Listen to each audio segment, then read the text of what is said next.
All right, not sure if you've ever had this happen before. This is the first time for me, but what's happening is this dishwasher, or this laundry washer is constantly dripping into the drum. You can have the thing unplugged, turned off, constantly getting water coming through here. A lot of mornings we'll get up and there will be 6 inches of water sitting in the drum. So you're wasting a lot of water. Plus, when you do laundry, after it's already gone through the spin cycle, you're sitting there dripping water on your partially dried laundry. So I went on a hunt to try to figure out what was causing this. And it appears that most of the time when this happens, almost always, you're going to be looking at a water valve that is failing. So this washer is probably 5 or 6 years old and the water valve is indeed failing. So we went and picked one up. We're going to show you how to install it.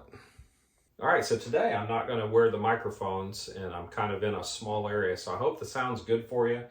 The iPhone does a pretty good job recording sound, but normally I'm wearing the mics to get you better sound, but I don't want the cords and things as I'm, trying to work on this to get caught up in anything.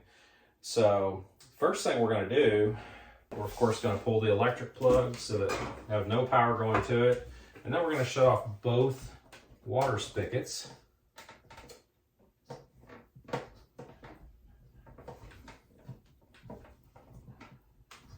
They should be about a quarter turn. If it's a newer home, there'll be a little quarter turn valves back here.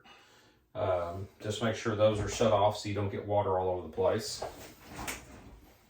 Now we're gonna have to get this machine out where we can work on it.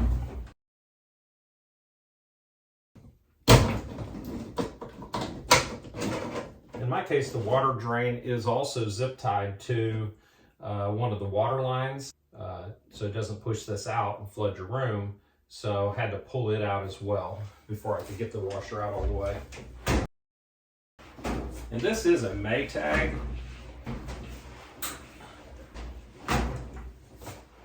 So some other brands or maybe older models may be a little bit different than this.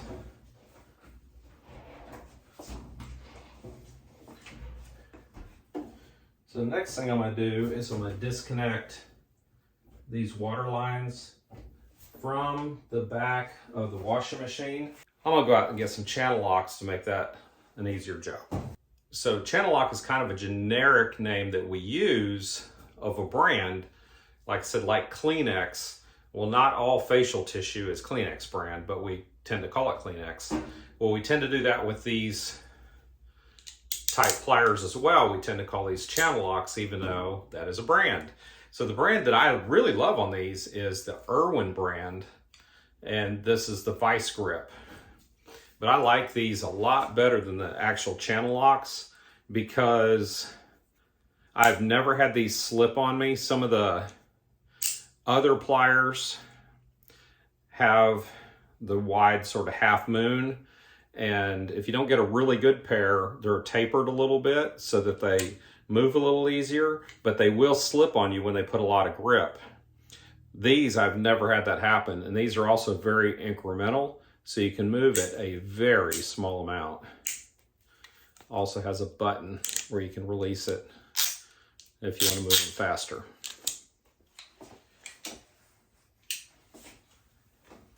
You're going to grab these, turn them counterclockwise.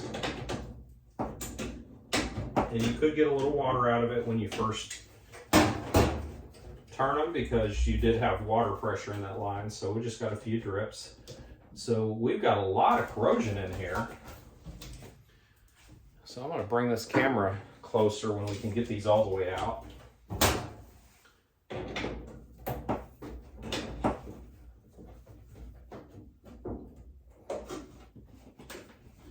So this hose is corroded up so bad I can't even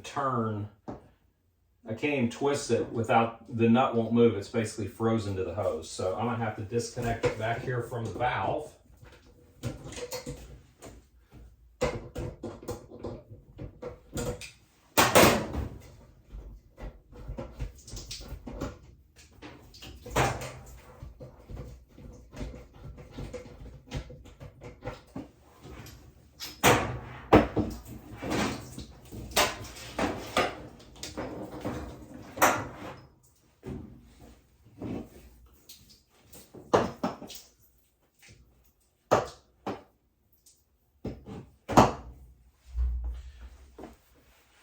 So these hoses were some really good quality hoses at the time, but I believe I replaced them when I replaced the washing machine. So it's probably been 5 years. So time to replace these. You don't want one of these to burst on you. You do, you're gonna have a flood. So replace these somewhat regularly. I would say don't go more than 5 years. But look also at all the corrosion that's built up inside that thing. Probably significantly reducing the amount of water flow you're getting through it, and that's on both of them. So we're going to replace those while we're here. Yeah, this is the one that's completely frozen up. I mean, it is just, it's rusted solid.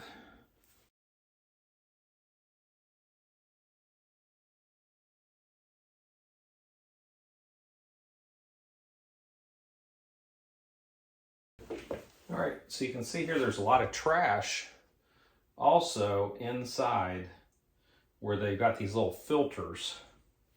And this is your valve. So we're going to, in order to get this cover off, I've seen some where you have to take the top of the washer off to get the back cover off to get to these.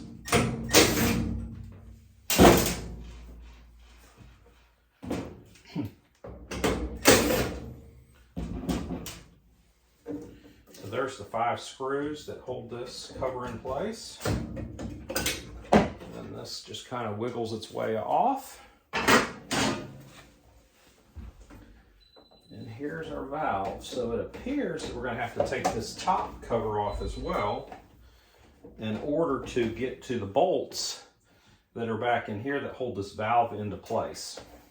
All right, so now that I've got that top cover off, we have to get this panel right here, this panel, we've got to remove it. So to do that, we have to get back to the front side of the washer. So I'm gonna have to spin this thing around. All right, so now what we're gonna do is we're gonna go down inside this tub, inside with the lid open. Hope there's enough light back there, but right on the other side of this plastic part where my hand is, and you have to pinch that clip. But you pinch that clip and push up and it will release. I hope you can see this. This is very difficult to do and video at the same time. So you can see this side is now loose. So now I got to get over to the other side so I can get to it. Okay, so what I found is this, if you're looking at the machine from the front, the left side is extremely difficult. You cannot get your fingers in there to pinch that clip from inside the drum. So if you wedge a very thin putty knife in there, you will be able to push it forward, and you can see it right back there. That's the clip we're trying to depress. And if you see if I can get you a good view. So you can see that putty knife moving around right up against that screw. So if you can get it wedged in there, you can push that putty knife forward and depress that clip. And then you can lift it up. I'm not going to be able to do this on camera because I can't hold the camera and do this because it is a two-hand job. But I'll be right back in just a second here as soon as I pop that clip. Okay, so I now just got it popped a little bit, and so now you can see more clearly, and of course the light decided to come on the phone too. But you can see the putty knife wiggling around. You just push that little clip forward with it. You got to get around that little screw head, and then this thing will just pop right up. So once you get that popped up, you'll be able to just pull this putty knife out. You'll be able to pull this up just a little bit and then forward, and it'll pop right out, and you can roll this out of the way. And then once you've got that out of the way, you have full access to your water valve. So here's a new water valve. So you can see it is a match. And just so I don't misplug any wires, going to go ahead and do these one at a time. Yep, there it goes.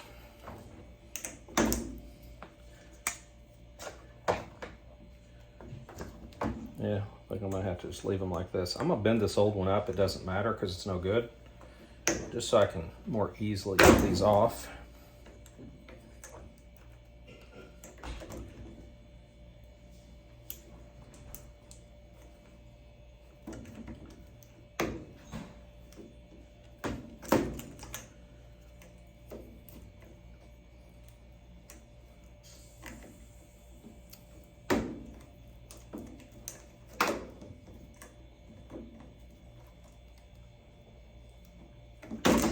There we go. There's another wire that runs down here underneath. So smart idea, before you go moving this stuff around too much, take a picture so you can make sure, because you see you got orange, blue, red, purple. You can make sure you're in that same order when you reassemble it. So I'm gonna get a quick picture of this. Okay, so now I've got the picture, so now I can get this thing out of the way.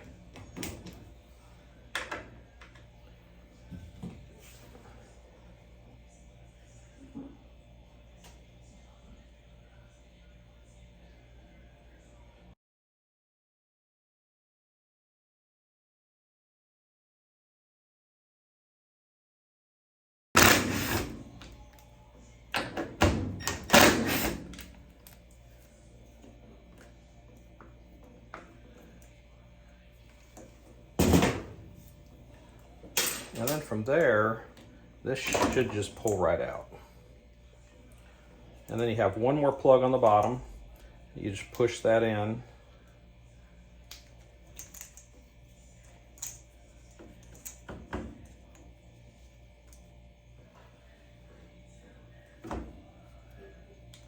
And then kind of pull that out. So there we go, our old valve's out of the way. New valve, we're going to put this plug in first. And then we're going to push these rubber grommets down into these holes. I'm going to go ahead and plug these in so that they're out of the way.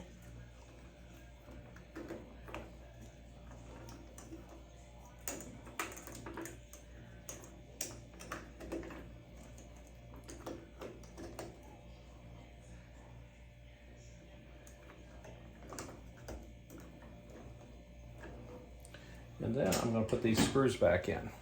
They hold it in place.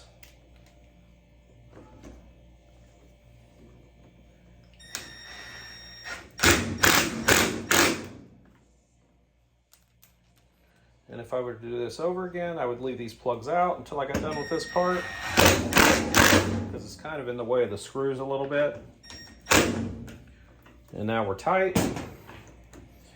Everything looks great. So now we're going to do that, reassemble this. Basically both sides, you're going to get this back down into this back hole, tilting it up a little bit. Get both sides in first, and then you can kind of push down, click it in place, and we got it. All right, so now all we have left is to put this back cover back on, both these, the bigger cover and the little cover. And we will be ready to go buy the new hoses.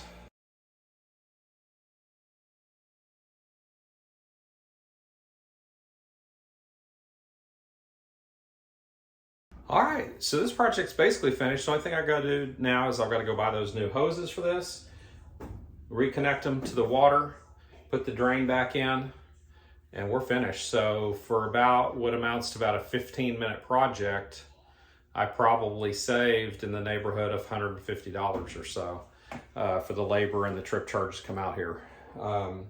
So good money savings for a quick, easy little fix. If you are an appliance repair person and you watch this video, you have any tips for us, we'd really appreciate you putting them down in the comments. I'm just a regular old DIY guy and pretty mechanically inclined and can kind of figure these things out. But I'm sure with I'm sure that there are a lot of tricks to the trade that you might have that you might be able to help us maybe make this even a quicker project. Particularly these clips. That was the most difficult piece of it, was getting these clips out, particularly this The one on the left side. The one on the right was really easy because I could get my hand in there, but the one on the left was pretty tricky. But other than that, it's a very simple project. Saved a pretty good amount of money being able to do it ourselves. So hope you enjoyed this one, and we'll catch you next time right here on Dad's Garage.